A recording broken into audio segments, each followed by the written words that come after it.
Em uma noite sombria e misteriosa, a brisa da noite é gelada e a lua fica meio escondida.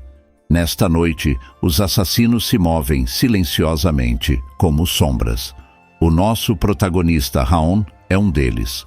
Depois de completar mais uma missão com maestria, ele é abordado pelo Lord Derus, um respeitado líder. Enquanto Raon agradece os elogios, percebe o olhar intenso de Derus sobre ele. Esse olhar não é um olhar qualquer. Raon está temeroso, pois todos estão falando que Derus o matará hoje. Derus questiona se Raon acredita que as sombras precisam de liberdade. Raon, um pouco surpreso, responde que as sombras não questionam ordens, apenas as cumprem. Mas Derus parece saber de algo. Então ele pergunta por que Raon agiu por si só, escapando da doutrina. Nesse momento, o peso da situação cai sobre Raon, que se pergunta como Derus poderia saber disso. A doutrina é uma técnica que a família Robert usa para controlar sua organização de assassinos. Eles sequestram ou compram crianças e as treinam para serem assassinos leais, fazendo todo tipo de trabalho sujo para a família. Em resumo, eles transformam essas crianças em seus cães fiéis. E o Raon parece estar no meio desse intrincado jogo de poder. Em meio a toda essa confusão, Raon encara Derus, sem entender como ele sabe tanto. Então Derus revela que os assassinos, incluindo Raon, possuem duas prisões, dizendo que uma é a doutrina, e ao estalar os dedos, ele ativa a segunda prisão, que faz o Raon sentir uma dor insuportável no peito. Raon começa a sangrar pela boca, e cada grito revela o tormento que sente. Parece que seu coração está sendo partido ao meio. Enquanto uma aura vermelha escura o envolve, Derus se diverte explicando o tormento. Ele conta sobre o verme da fúria, um inseto que foi colocado dentro do corpo do Raon. Esse inseto começa a devorar seu coração sob o comando do invocador. É um tipo de feitiço terrível que permite aos Robert até mesmo ler as emoções de seus escravos. Raon, tomado pela raiva, confronta Derus. Ele grita, questionando se não bastasse a doutrina, ele também precisava colocar esses vermes malignos, dizendo que o Derus age como um santo, mas faz essas barbaridades. Mas sem demonstrar qualquer remorso, Derus justifica suas ações, dizendo que é só por precaução. Ele diz que todo mundo usa uma máscara, só que a dele é mais espessa que a dos outros. E é nesse momento que descobrimos mais sobre o passado do Raon. Ele conta que foi sequestrado quando era muito jovem, dizendo que ele mal conseguia se lembrar de sua infância. Crescendo servindo à família Robert, sendo treinado e moldado para ser seu cão de caça. Ele era o líder das sombras e vivia sem emoções, cumprindo ordens sem questionar. Mas, por um golpe do destino, ele aprendeu uma técnica de respiração chamada Anel de Fogo. Essa técnica, que era utilizada pelo melhor espadachim do continente, permitiu que ele quebrasse a doutrina que o prendia. Quando Raon finalmente se libertou, ele esperava encontrar a liberdade, mas em vez disso, encontrou a morte.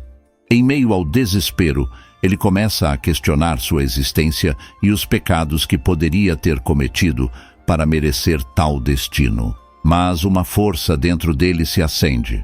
Ele não vai desistir tão facilmente. Com sua determinação renovada, ele se levanta, para a surpresa de Derus. Ele, com os olhos brilhando de raiva, encara Derus, pronto para o confronto. Sem hesitar, ele avança, decidido a pelo menos feri-lo. Derus, percebendo a fúria de Raon, se prepara para o contra-ataque.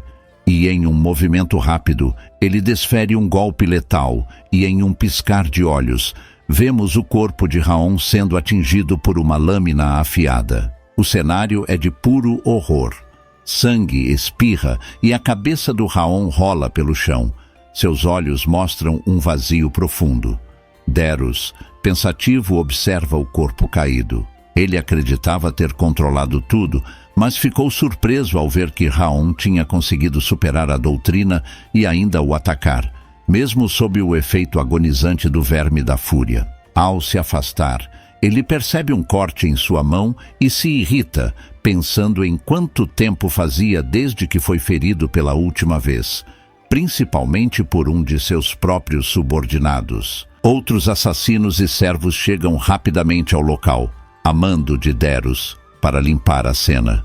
Mas, incrivelmente, Raon ainda não desistiu.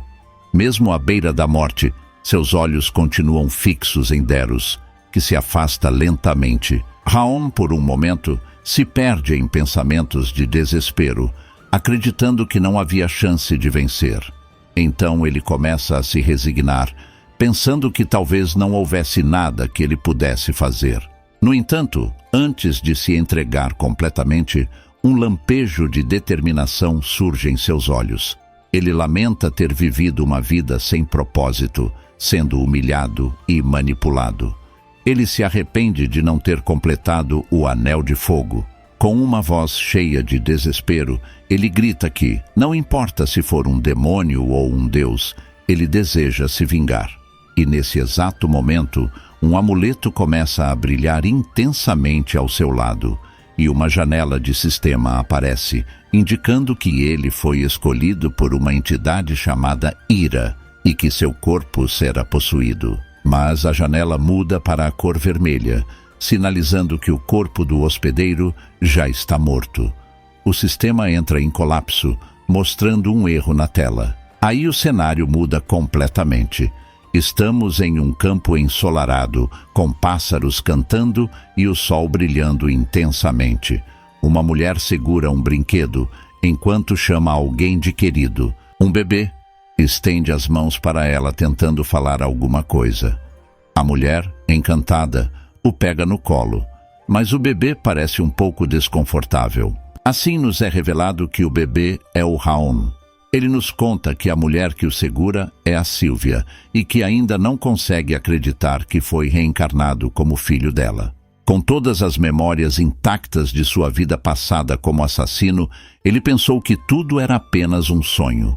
Mas, após 100 dias só dormindo e não acordando deste sonho, ele teve que aceitar a realidade. Ele foi reencarnado. Raon, agora reencarnado como um bebê e nos braços de Sylvia, observa o dia ensolarado.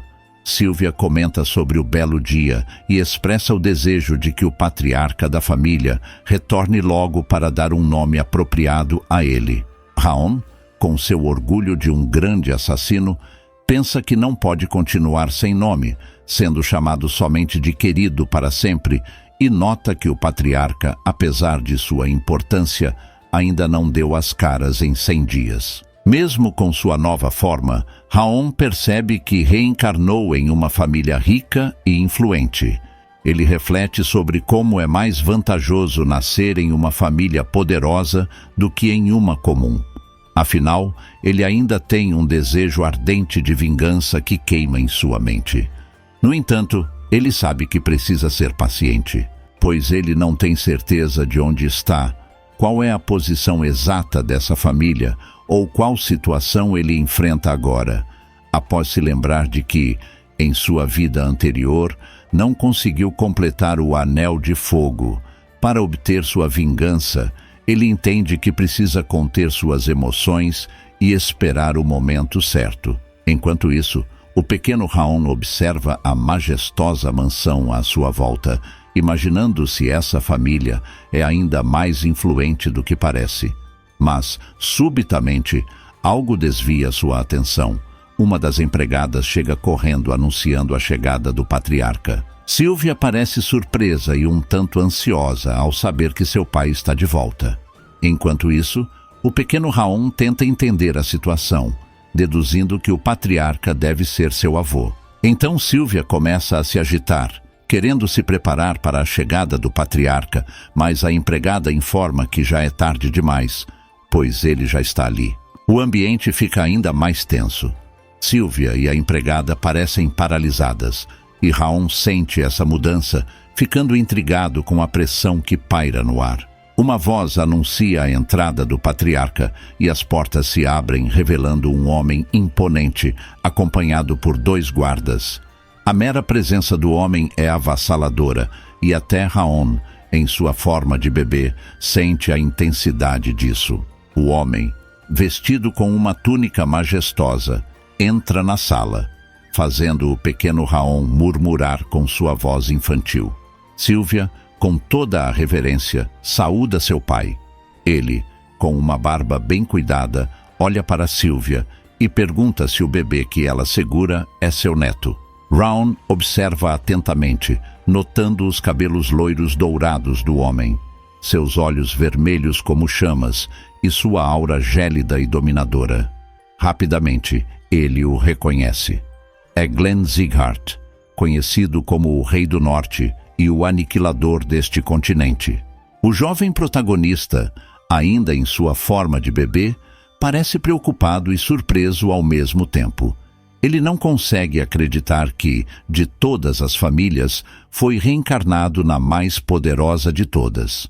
Então, Sylvia, com um carinho maternal, pergunta a seu pai se ele gostaria de segurar seu neto nos braços. Enquanto isso, Raon, mesmo em sua forma infantil, acha toda essa situação bastante irônica.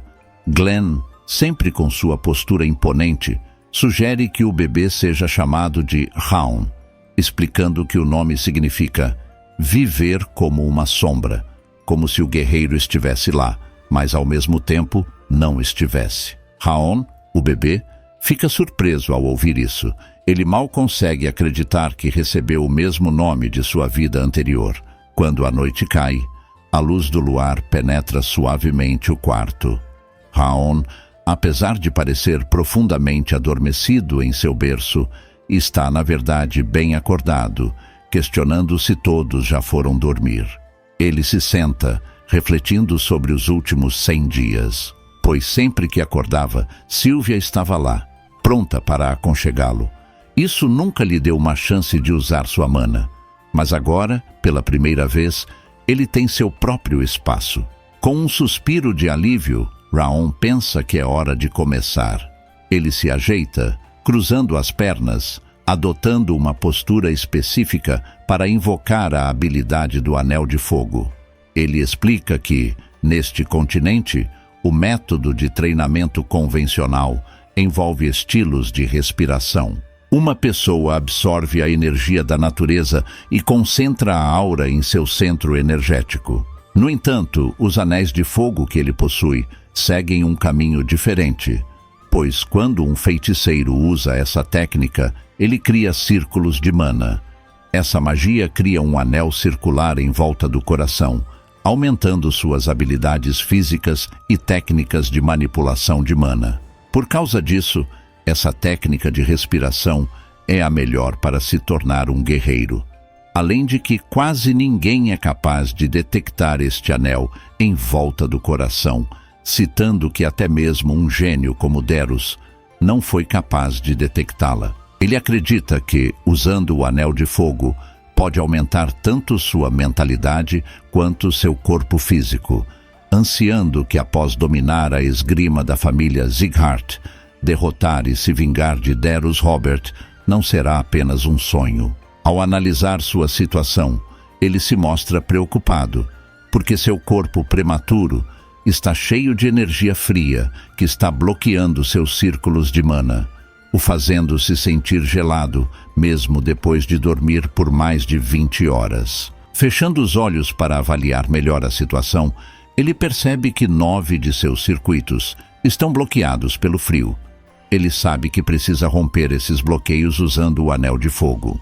Entretanto, descartar tal energia fria de alta pureza lhe parece um desperdício. Ele se questiona se poderia combinar essa energia com o fluxo do Anel de Fogo. Após algum tempo, Raon conclui seu treino.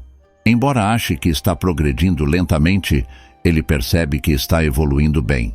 No entanto, antes de passar para a próxima etapa, sente-se exausto. Compreendendo que seu corpo ainda é frágil, ele se pergunta como pode se cansar tão rapidamente após um treino tão curto. Cansado e sem resistir, ele adormece em seu berço. Enquanto ele dorme profundamente, Glenn Sighart, o patriarca, aparece silenciosamente das sombras para observar seu neto. Com uma expressão serena, ele estende a mão sobre o pequeno Raon.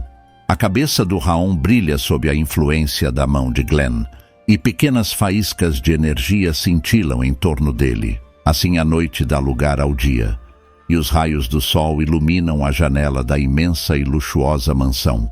O adorável protagonista, Raon, engatinha pelo chão, balbuciando palavras sem sentido. Sylvia o acompanha, incentivando-o a continuar, enquanto demonstra sua alegria de forma brincalhona. No entanto, Raon parece desconfortável e irritado.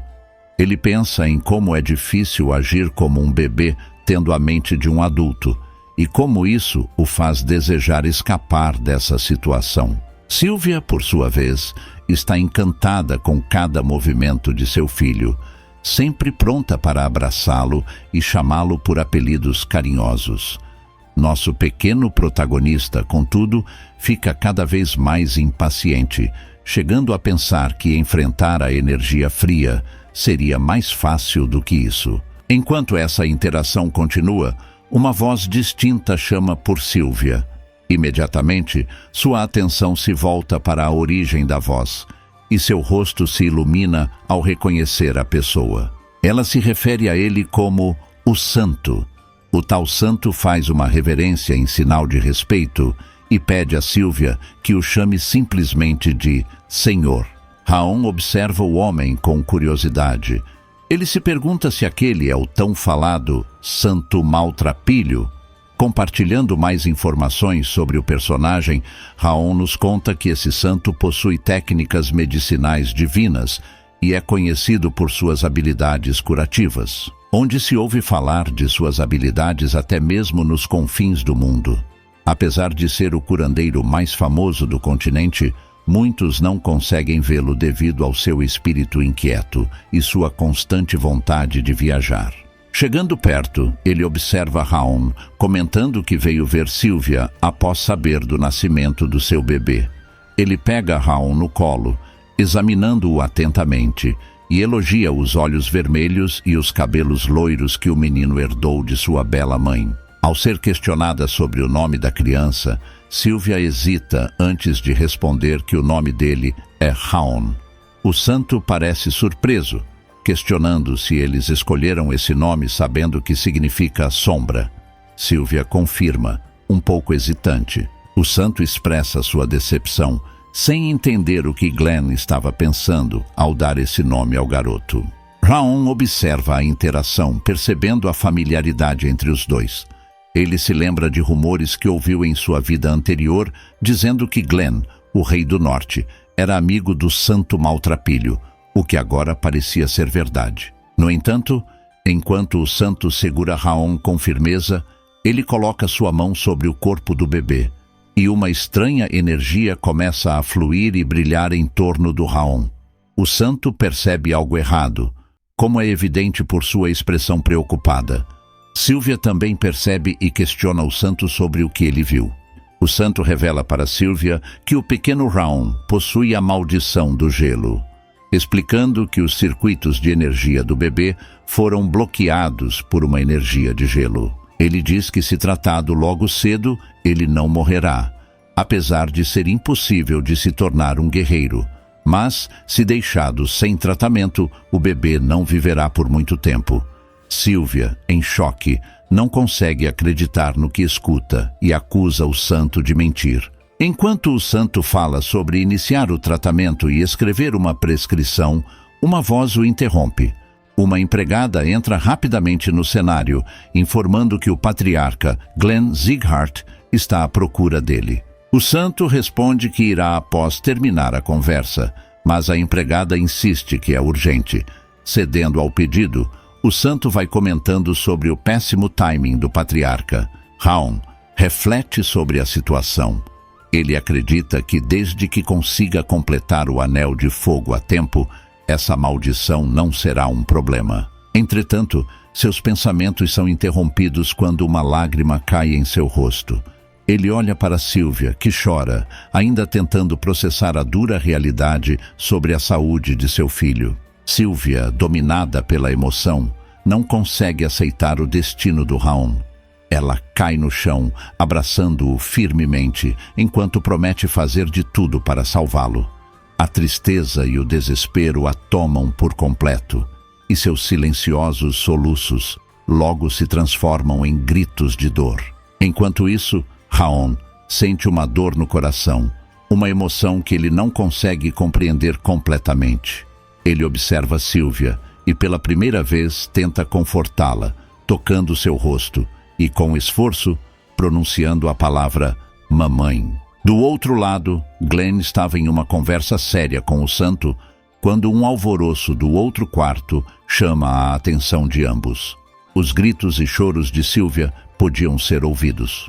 Uma empregada corre pelo corredor tentando acalmar Sylvia, avisando que o patriarca estava no cômodo ao lado. Mas, em seu desespero, Sylvia não escuta e, com toda a sua força, abre a porta do quarto, encarando Glenn com olhos cheios de tristeza. Enquanto Sylvia tenta recuperar o fôlego, os olhos vermelhos do patriarca encaram sua filha. Ele a confronta, querendo saber o motivo de tanto alvoroço, comentando sobre o comportamento inapropriado dela, esperando uma resposta à altura. Porém, ele é interrompido ao ver Sylvia ajoelhada diante dele, com lágrimas nos olhos, suplicando que ele salve seu filho. Uma avalanche de emoções toma conta do ambiente, deixando todos ansiosos pelo que virá a seguir. E assim ficaremos por aqui. Nos próximos dias trarei a continuação desta história, então dá uma verificada na playlist que está na descrição. Quem sabe o segundo episódio já não saiu. E claro, não se esqueçam de deixar um like no vídeo e de se inscrever no canal para que possamos trazer mais conteúdo como este.